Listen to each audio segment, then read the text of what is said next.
फिर से आने वाला प्रभु यीशु मसीह के नाम से आप सबको मेरा नमस्कार। हम पिछले प्रभाषण में तक बपतिस्मा क्यों लेना है करके हमने 5 अर्थ बाइबल से सीखा। आज मैं यही चाहता हूँ कि बपतिस्मा की अर्थ क्या है। सनातन परमेश्वर ने इंसान की कुदरत के लिए परमेश्वर की वचन से बनाया हुआ या सृष्टि किया हुआ पुत्र यीशु मसीह को संसार में भेजा। और यीशु मसीह संसार में आकर इंसान की मुक्ति की नाते जो कुछ कार्य करना था और करने की बीच में नमूना की तरफ से कुछ कार्य भी किया। उसमें से एक है बपतिस्मा। बपतिस्मा की अर्थ हम बाइबल में से खोजने से रोमियो की पत्री उसका अध्याय 6 तीसरा आयत में हम पढ़ेंगे, क्या तुम नहीं जानते कि हम जितनों ने मसीह यीशु का बपतिस्मा लिया तो उसकी मृत्यु का बपतिस्मा लिया। बपतिस्मा हमने लिया तो यीशु मसीह की मृत्यु का बपतिस्मा लिया। इसका मतलब यीशु मसीह ने जो मरा, हमको अनंत जीवन देकर परमेश्वर की राज्य में ले जाने की तरफ से उसने मृत्यु पाया। तो पानी में डुबकी बपतिस्मा लेने वाले और देने वाले ये दोनों ये अर्थ समझने चाहिए। देने वाला ये अर्थ सिखाने चाहिए, लेने वाला ये अर्थ सीखने चाहिए। तो पानी में डुबकी बपतिस्मा देना यीशु मसीह की मृत्यु की बपतिस्मा लिया करके बता रहे।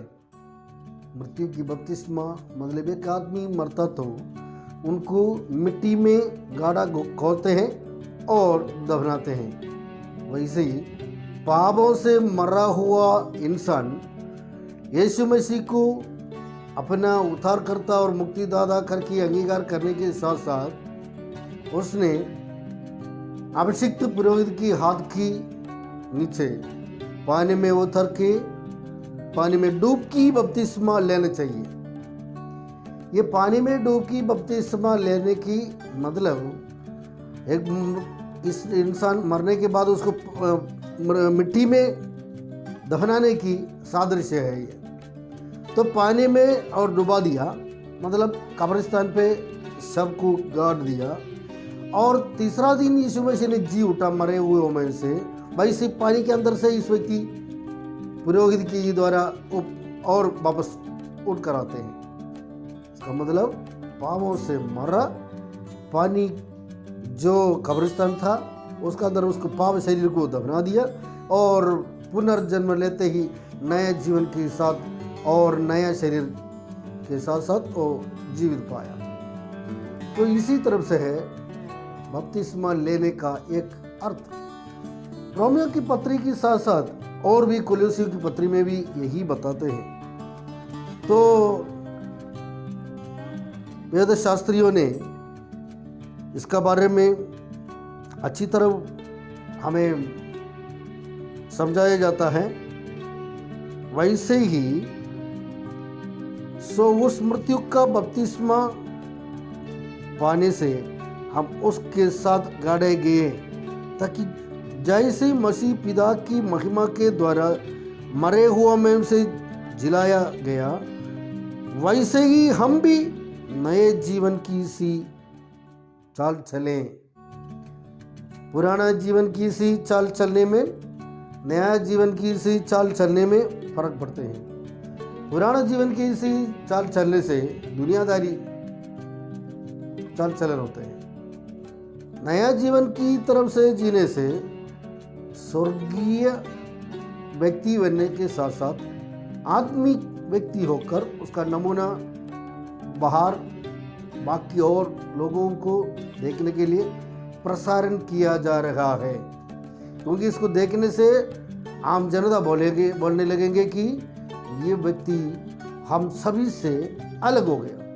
इनका बोल चाल में, इनका काम काज में, सभी इनका हर तरफ की कार्य में बहुत फर्क पड़ता है।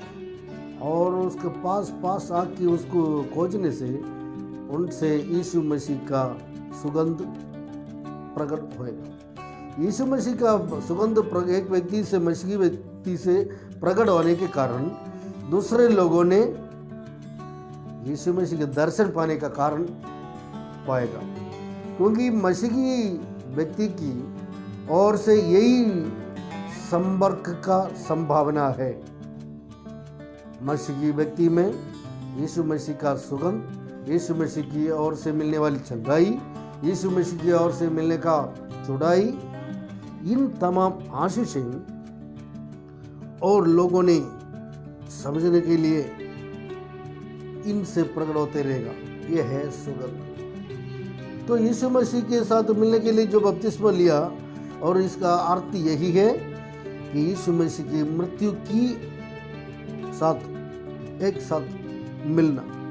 और रोमियो के पत्र 6 उसके 5 में ये बताते हैं कि क्योंकि यदि हम उसकी मृत्यु की समानता में उसके साथ जुड़ गए हैं तो निश्चय उसके जी उठने की समानता में भी जुट जाएंगे। हालेलुया। कैसे?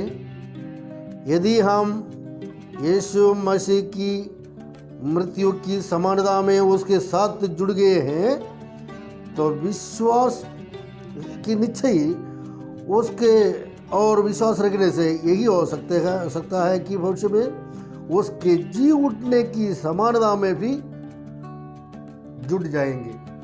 यीशु मसीह ने कब्रिस्तान में से जी उठा।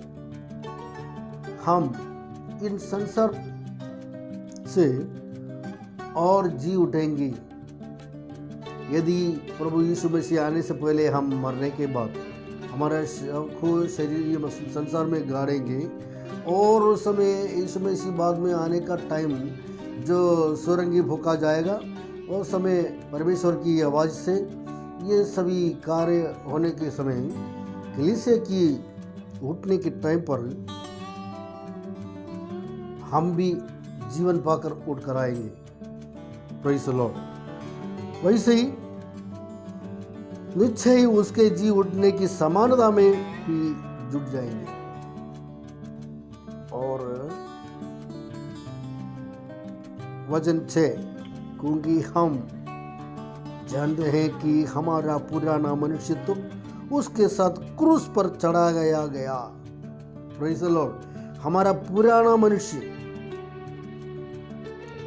ये पानी में डुबकी बपतिस्मा लेने के साथ साथ यीशु मसीह के साथ क्रूस पे चढ़ाया गया, और ताकि पाप का शरीर व्यर्थ हो जाए, पाप का शरीर व्यर्थ हो जाए, ताकि हम आगे को पाप के दासत्व में न रहें। इसका मतलब पाप एक यजमान एक मालिक है। वो मालिक, जब पाप एक मालिक है, वो मालिक हमको दफना की उसका अधीन रख कर की उनका मर्जी से कार्य करते आ रहा है। जो बपतिस्मा नहीं लेते हैं उन तमाम व्यक्तियों ने और भी सवाल कर सकते हैं कि बपतिस्मा लिया तो ये वो सत्य है क्या, पापों से छुड़ाई? ऐसा नहीं। मन फिर आने के बाद बपतिस्मा लेना। आजकल अलग अलग तरह की बपतिस्माएं संसार में होते जाते रहते हैं। अलग अलग राज्य के लोग अलग अलग मौसम में अलग अलग जगह में दूर सफ़र करके नदी में, तालाब में, समुद्र में जाके बपतिस्मा ले लेते हैं अपने आप से। लेकिन धर्मशास्त्र किताब कहने का बपतिस्मा ऐसा नहीं है। धर्मशास्त्र किताब में जो वचन बताते हैं उसी वचन की मुताबिक अभिषिक्त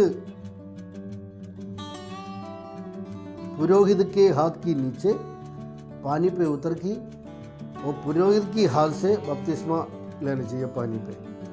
तो क्या होता है कि यीशु मसीह ने मरा गया और गाड़ा गया, तीसरा दिन पिता की महिमा में जी उठा। वैसे ही हम भी स्वर्ग में विराजमान परमेश्वर की महिमा में यीशु मसीह की जैसे ही और यीशु मसीह के साथ मिलने के लिए जी उठेंगे। रोमियो की पत्री में इन महाकार्य की प्रकट करते हुए और एक वचन हम देख लेंगे, कोलोसियों की पत्री उसमें 2 अध्याय उसका 12वां आयत हम देख लेंगे। ऐसा है, और उसी के साथ बपतिस्मा में गाड़े गए और उसी में परमेश्वर की शक्ति पर विश्वास करके जिसने उसको मरे हुओं में से जिलाया उसके साथ जी भी उठे। हालेलुया। और उसी के साथ बपतिस्मा में गाड़े गए, मतलब यीशु मसीह जो कब्रिस्तान में उसको रखा, वैसे ही यीशु मसीह पर विश्वास करने वालों को पानी में डूबने से वो गाड़े गया और उसी में परमेश्वर की शक्ति पर विश्वास करके जिसने उसको मरे हुए में से जिलाया उसके साथ जी भी उठे। यीशु मसीह पर जो विश्वास करते हैं, यदि मैं संसार में से मर जाने से मेरे को अनंत जीवन की और मुझे जिलाएगा, ये विश्वास होना चाहिए। परमेश्वर की वचन यही बताते हैं। तो परमेश्वर की वचन यही बताने से हम इसी विश्वास पर बपतिस्मा लेना चाहिए। तो परमेश्वर पर विश्वास करने वालों को ये खास प्रतिफल का पहला नंबर यही है, आनंद जीवन। ये बपतिस्मा पानी में डुबकी लेने का प्रधान कारण यही है, हम आनंद जीवन पाने के लिए।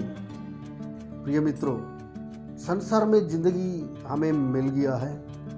परमेश्वर ने हमें करोड़ों साल पहले प्रभु यीशु मसीह की द्वारा हमें लेने के लिए परमेश्वर ने देखा, परमेश्वर की दृष्टि की सामने।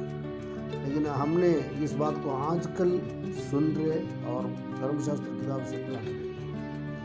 तो परमेश्वर ने हमारे लिए सैकड़ों करोड़ साल पहले जो व्यवस्था बनाया, वो व्यवस्था हमारा जीवन में और पूरा करने के लिए अवसर मिल गया तो हम पीछे नहीं हटना, ताकि हम आगे आना। क्योंकि हमारा जो रजनहार जो हमसे चाहते हैं उसी रास्ता में हम आने चाहिए, तब ही हम परमेश्वर की रास्ता में आके चुड़ाई पाने वालों के संग हो जाएगा। और धर्मशास्त्र किताब कहते हैं कि इब्रानियों की पत्री में देखो, चारों तरफ इतनी करोड़ों संत लोगों के साथ हम मिल जाने से हमें कोई डर नहीं, हमें कोई अशांति नहीं, हमें कोई कमी नहीं, हमें खुशी की बहुतायत है। आनंद जीवन की राज्य में हम मिल चुके हैं और नरक के कुंड में जावे तो हम मसीह की साथ मिलकर परमेश्वर की सन्निधि में जीने का अवसर नहीं मिलेगा। इसलिए आप लोग की जिंदगी को नष्ट मत करिए, खोने से बहुत नष्ट होता है। इसलिए आनंद जीवन पाने के लिए परमेश्वर की सन्निधि में उसके वचन के मुताबिक आप आगे आइए। कोलोसी के पत्र क्या कहा?